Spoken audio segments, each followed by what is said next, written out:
The Chosen One was prophesied to bring salvation to the galaxy by creating balance in the Force. It is one of the most important occurrences in the Star Wars galaxy. In the timeline we all know and love, Anakin Skywalker is the Chosen One, and through his twisted life, manages to overcome his demons and destroy the Sith. But what if he wasn't the Chosen One? What if Obi-Wan Kenobi was actually the Chosen One? How would that change the story that we know today? Our story begins in 57 BBY. Jedi Master Count Dooku is on a mission that stretches far into the Outer Rim and takes him to a planet called Stojan. Whilst marching the streets, he feels a strong presence in the Force that calls him into a nearby home. As he enters, he scans the room, his senses heightened as the Force erupts around him. Walking towards a crypt, he sees a Force-sensitive child. In all of Dooku's 42 years alive, he had never sensed a being so powerful in the Force. He took it upon himself to conduct a midichlorian test, to which he found that this child possessed a reading over 20,000. No being that had ever existed in history possessed a reading that high, not even Master Yoda. Dooku determined that this was the prophesied Chosen One, created to destroy the Sith and bring balance to the Force. Dooku takes Obi-Wan back to Coruscant and presents him to the Jedi Council. Dooku reminded the Council that he sensed the rising darkness for years, and now he wholeheartedly believed that this boy is their savior. Although skeptical at first, the Council runs their own tests and agrees with Dooku's assessment. This boy was the Chosen One. They decide to immediately begin his training and hone his skills in the Force. The difference in their approach to Obi-Wan's arrival compared to Anakin's in The Phantom Menace is that Obi-Wan is still an infant. In Episode 1, Anakin is 9 years old, which means the Jedi Code states that he is far too old to begin his training. This is not the case with Obi-Wan. They take this discovery extremely seriously. Yoda speaks and explains that he will take it upon himself to train young Obi-Wan Kenobi in the Force. That his 800 years of experience training Padawans is what is needed to develop the maximum potential in the boy. Yoda begins by teaching Obi-Wan the subtleties of the Force and how to use it. Even from before Obi-Wan could speak, his Force powers flourished and developed quicker than anyone else in the Jedi Order. As he grows older, Yoda continues to instill the teachings of the Jedi within him. Yoda teaches him how to channel his heightened midichlorian count, amplifying his connection to the Force. Obi-Wan's powers flourish as he masters telekinesis, mind control, and profound insights. Yoda instills in him the Jedi Code, fostering discipline and compassion. With each passing day, Obi-Wan's destiny as the Chosen One becomes undeniably evident, a beacon of hope in the galaxy. When Obi-Wan is old enough, he begins to use a lightsaber. He was taught to master Form 3 Sorsu, a defensive style that when used effectively could defeat any opponent in combat. But that wouldn't be the only combat style that Obi-Wan was trained in. He also learned Form 5 to increase his aggression, Form 4 in case he needed to utilize acrobatics, and Form 2 so that he could be proficient in lightsaber combat. He became an extremely powerful Jedi Knight very quickly. In the original timeline, Obi-Wan became a Jedi Knight when he was 25 years old. However, in this story, he was only 14 when he earned this title, proving how advanced his skills in the Force truly were. Around the time Obi-Wan became a young adult, Palpatine had dealings with Jabba the Hutt, which brought him to Tatooine. When he was there, he sensed through the Force that he should go watch the pod race. One boy showed a true affinity for racing at speed in the pod race, and he ultimately ended up winning. Palpatine was taken aback when he learned the boy wasn't even 10 years old yet. A normal human being couldn't do what this boy had done. He introduced himself to the boy, who was named Anakin Skywalker. He believed Anakin had the perfect upbringing for a Sith, a slave and constantly at odds with other people around him. He was born and bred with hatred. Palpatine would have to keep this a secret from his master, Darth Plagueis. He spent the following weeks manipulating the boy beyond repair. He constantly filled his life with anger, hatred, and sadness, further propelling his dark side emotions until it was all that Anakin knew. The final straw was when Sidious murdered his mother, Shmi, leaving Anakin completely and utterly alone. He had no other choice but to turn to the dark side and rely on his rage. Anakin left Tatooine with Palpatine, and his training immediately began. Palpatine taught Anakin everything about the Force and how to use it, to focus on his anger and rely on hatred as a form of fuel to increase his power. He was taught the subtleties of the dark side, including Force Lightning, Force Choke, and various other abilities such as Force Drain.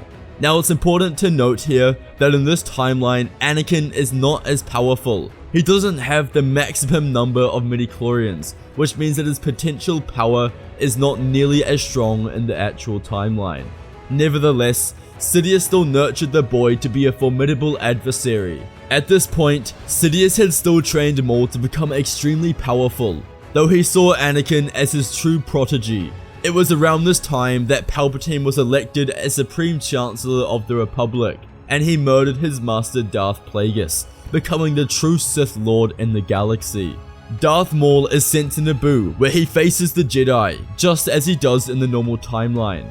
However, Obi-Wan is not Qui-Gon's apprentice, so he now faces Qui-Gon and Baylan Skoll, his new apprentice. The result of this duel is the death in both Qui-Gon and Baylan. Baylan was not nearly as powerful as what Kenobi was in The Phantom Menace.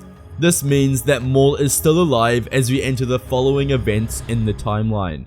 Sidious continues to train Anakin and make him as powerful as possible.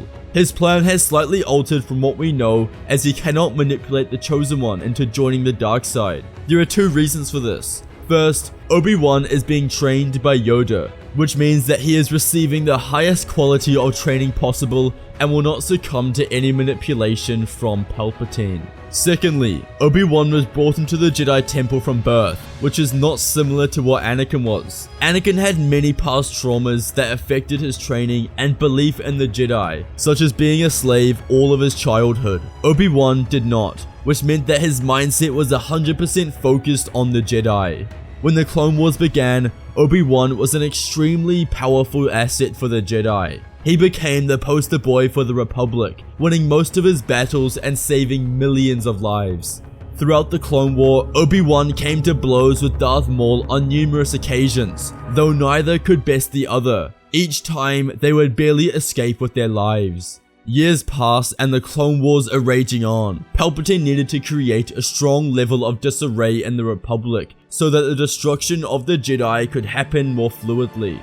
He sends his apprentice, Darth Maul, to the Mon Calamari as a way of getting Yoda off Coruscant so that he can execute Order 66. Yoda had to be the one to go. In his youth, he had often visited the planet and grew extremely fond of their people and culture, and would not see them fall. When they were last invaded during the Clone Wars, Yoda was off-world and couldn't go and defend the planet, so this time he made sure he could. Bringing his apprentice Obi-Wan, the two go to the planet and face Darth Maul.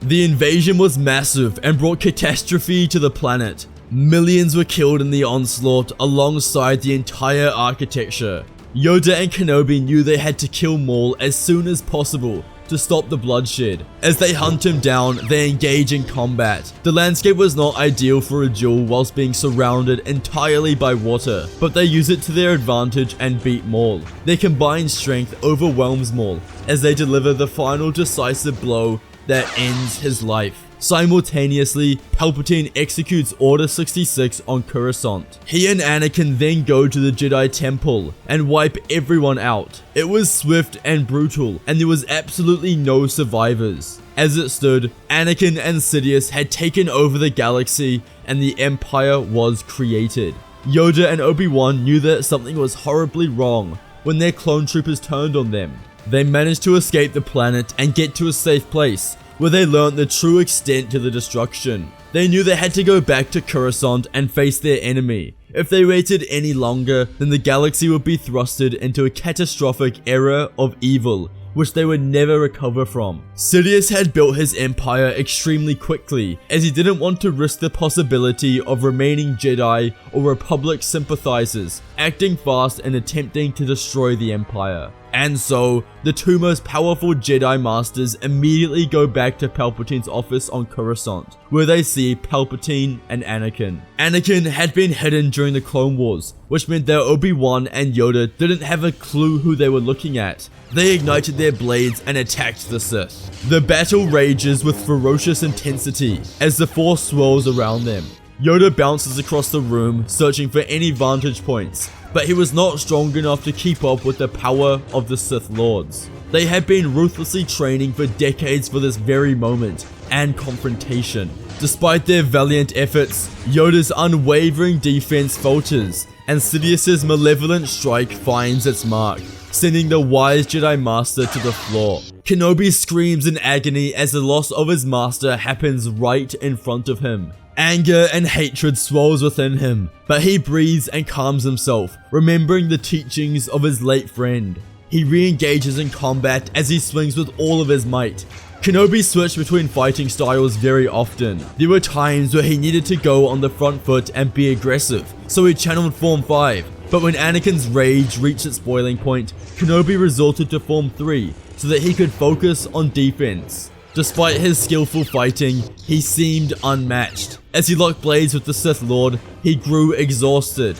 He felt as though the end was near and almost surrendered to that fact. He shut his eyes so that he could die peacefully when a blinding light shines behind him and the figure of Qui-Gon Jinn appears before them. Sidious and Anakin were struck with fear as the long-dead Jedi was resurrected from the grave. Qui-Gon's voice resurrected with wisdom and conviction as he employs Obi-Wan to embrace the Force fully, reminding him of his destiny to bring balance to the Force and fulfill the prophecy. Flashes of Obi-Wan's life entered his mind as he remembered everything that he had been through, and all he had now lost since the Jedi were defeated. He wouldn't let the galaxy be tormented by the corruptive Sith. Kenobi regains his courage and purpose. He shuts his eyes once more and everything goes white. His power is completely channeled through the Force, and he completes his chosen one's destiny. Opening his eyes, he sees Palpatine with fear painted across his face. The Sith Lord raises his hand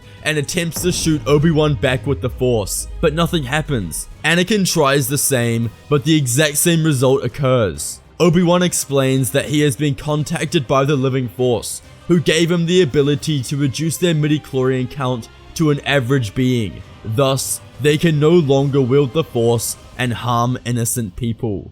Anakin and Palpatine were tried in the Senate, where they were arrested for the rest of their lives with no chance of escaping. The galaxy entered a period of rebirth, where they focused on rebuilding everything they had lost and entering a new era of peace. The Clone Wars were done, the Sith were defeated, and so were the Jedi. Obi-Wan stood as a pillar of hope. He was the chosen one and had completed his mission in the galaxy of fulfilling the prophecy. Now he remained a nomad, a beacon of balance. He roamed the galaxy and focused on maintaining peace and balance. His days were spent maintaining peace for the people of the Republic.